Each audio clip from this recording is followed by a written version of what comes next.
Hello दोस्तों, पता नहीं था कि इसके ऊपर दोबारा वीडियो बनाना पड़ जाएगा। आज से कुछ दिन पहले मणिपुर की एक ऐसी वीडियो वायरल हुई जिसने पूरे देश को नेशनल नहीं इंटरनेशनल लेवल पर इंडिया की इमेज को नीचे गिरा दिया, जिसे एक प्रोपेगेंडा और एक रिलीजियस एक्टिविटी के तौर पर देखा गया। देश के प्रधानमंत्री एक छोटे से छोटे इवेंट से लेकर बड़ी सी बड़ी रैलियां करने के लिए खुद पहुंच जाते हैं। एक छोटे से अचीवमेंट से लेकर बड़े से बड़े अचीवमेंटों को ट्वीट कर शेयर करते हैं, लेकिन उन्हीं के देश में उन्हीं का एक राज्य, उन्हीं की एक गवर्नमेंट होते हुए उन्हें ये तक नहीं पता कि मणिपुर के लोग भूख से मर रहे हैं, लोग एक दूसरे को जान से मार रहे हैं, उन्हें अपने घर छोड़कर जाने पड़ रहे हैं। 80 दिनों के बाद एक ऐसी स्पीच देते हैं जो शायद ही किसी प्रधानमंत्री से उम्मीद की जा सकती। दोस्तों, आज की इस वीडियो में हम यही जानने की कोशिश करेंगे कि मणिपुर के अंदर वायलेंस होने के पीछे कौन जिम्मेदार है। शुरू करने से पहले अगर आप जानना चाहते हैं कि मणिपुर के अंदर क्या और क्यों हो रहा है, तो मैंने इसके लिए पहले से ही एक वीडियो बनाई हुई है जिसे पार्ट 1, उसे आप जाकर देख सकते हैं। इस वीडियो में मैं बात करने वाला हूं कि मणिपुर के अंदर इतने दिन तक वायलेंस चलने के पीछे कौन जिम्मेदार है। मणिपुर में जब ज्यादातर दंगे बढ़ने लगे तो वहां के सीएम बीरेन सिंह ने कहा कि हम जल्द ही इन दंगों पर कंट्रोल पा लेंगे, इस वायलेंस को कंट्रोल कर लेंगे। लेकिन हुआ क्या?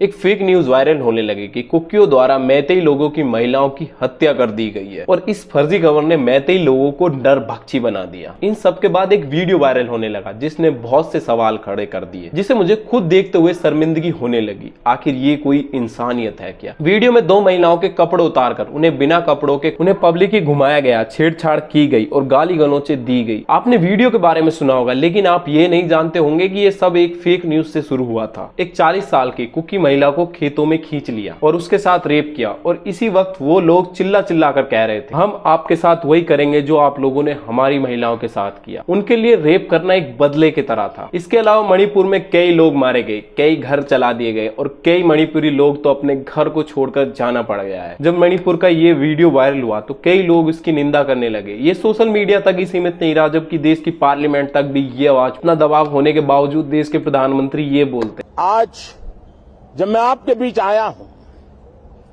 इस लोकतंत्र के मंदिर के पास खड़ा हूं, तब मेरा हृदय पीड़ा से भरा हुआ है, क्रोध से भरा हुआ है।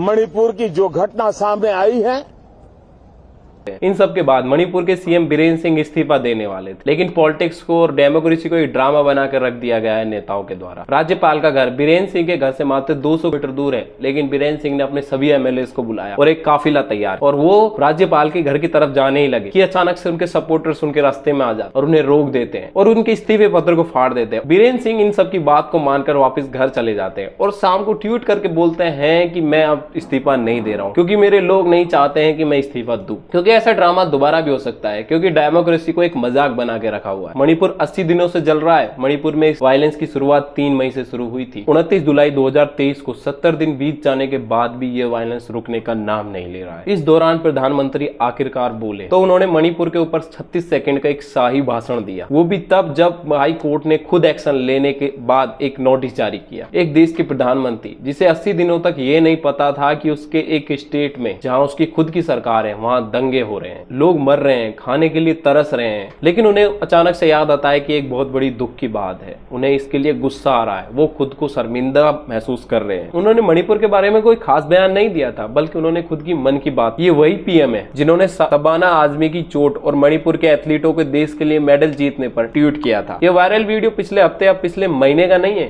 ये वीडियो 77 दिन पहले का है और 28 मई को विक्टिम के पति ने एफआईआर दर्ज कराई। लेकिन वीडियो वायरल होने पर मणिपुर सरकार और पुलिस ने कार्रवाई। क्या ये सेंट्रल गवर्नमेंट, स्टेट गवर्नमेंट या पुलिस या फिर मीडिया थी? यहाँ दंगे क्यों हो रहे हैं, इसे एक छोटे से ब्रीफ में दोबारा समझाता हूँ। मणिपुर 3 मई को मेजोरिटी मैतीज और माइनॉरिटी कुकीज के बीच वायलेंस शुरू हुआ। इसकी शुरुआत तब हुई जब मणिपुर हाई कोर्ट ने सिफारिश की कि मैतेई को शेड्यूल्ड ट्राइब लिस्ट में शामिल किया जाना चाहिए।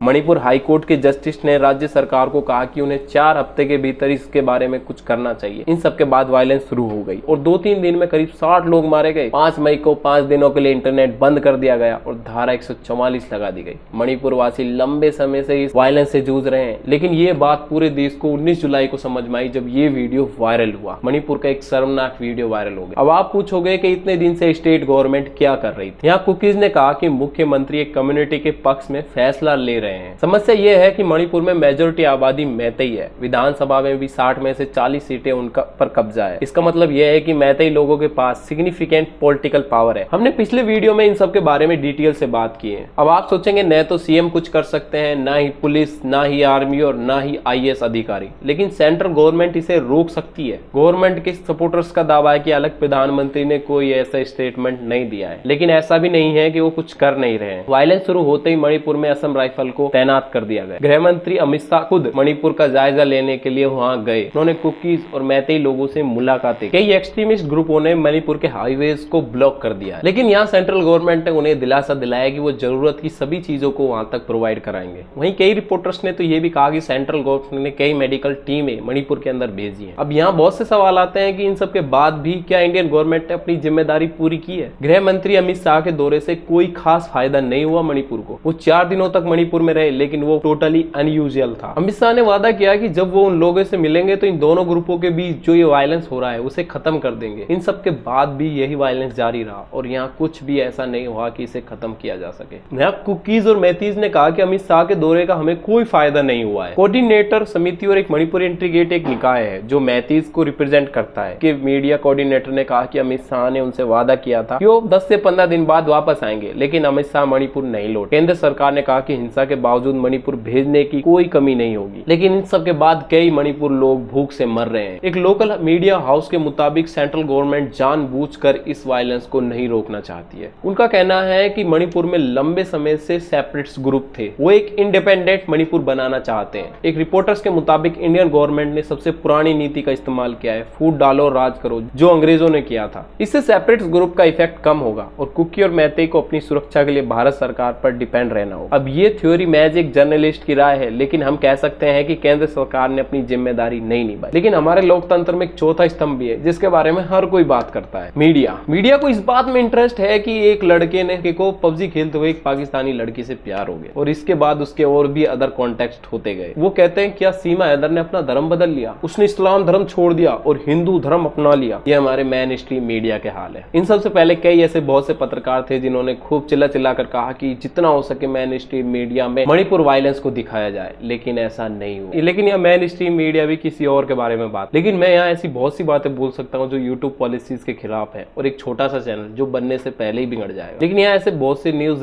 रिपोर्टर्स और बहुत सी साइट्स है जिन्होंने अपना काम किया है। जैसे द प्रिंट ने 12 जुलाई एक लोकल रिपोर्टर के मुताबिक स्थानीय रिपोर्ट ने लगभग 2 महीने पहले इस घटना के बारे में रिपोर्ट की थी।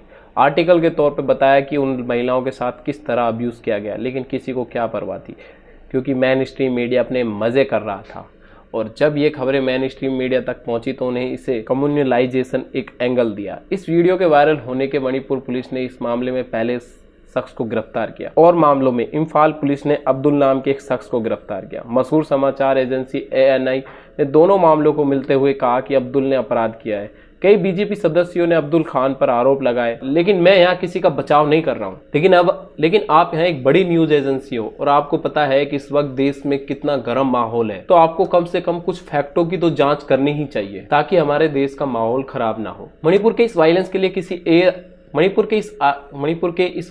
किसी एक आदमी को क्रिमिनल ठहराना सही नहीं है। ये इस बात का एग्जाम्पल है जब एक सिस्टम पूरी तरह से फेल हो जाता है, चाहे वो केंद्र सरकार हो, राज्य सरकार हो या अदालत हो या मीडिया। और विक्टिम कौन है? आम लोग। मणिपुर लीबिया, लेबनान, नाइजीरिया और सीरिया जैसा बन गया है। कुकीज और मैतीज के जटिल इतिहास को हम कुछ दिनों में हल नहीं कर सकते। सबसे पहले हिंसा रुके। सरकार इतने लंबे समय तक चुप रही थी, आखिरकार 80 दिनों की चुप्पी के बाद पीएम ने मणिपुर पे बात। दोस्तों इन सब के बारे में आप क्या समझते हैं हमें कमेंट बॉक्स में जरूर बताएं और चैनल को सब्सक्राइब करें।